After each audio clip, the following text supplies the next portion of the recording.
Am I the asshole for lying to family and friends about who's the infertile one between my wife and I? My wife, 32F, and I, 32M, have been married for 7 years and been having unprotected schmecks for 3 years trying to have a baby. It has taken a toll on our marriage, and I admit that many times I have complained to family, friends, and co-workers about my wife's infertility. What I thought was my wife's infertility. Maybe it is because we live in Utah, but whenever the idea of us being infertile came up, people just swarmed in giving my wife recommendations to fertility specialists. The talk was always, oh, my wife saw Dr. whatever, and we ended up having twins. Or maybe your wife is just too stressed out. And I believed it because my wife contracted TB when she was 20 and volunteering in another country.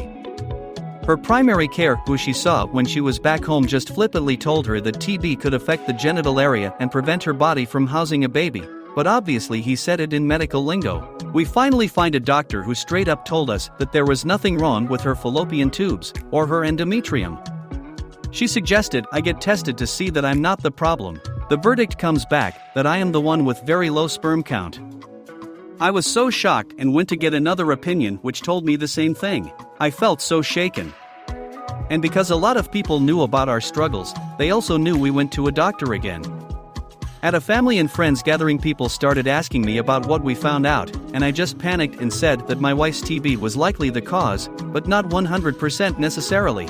People saw that as my wife being the problem, and somebody even suggested I go through with divorcing her since I was 32 and complaining about being childless, saying I could be a dad within a year since it was short marriage. What I did not realize was that my mom and aunt would jump on that suggestion and start telling friends and their kids that I was getting a divorce, and that this was my wife's fault because she shouldn't have been so reckless when she was young. What was worse was some people thought it wasn't even TB but a bacterial genital disease.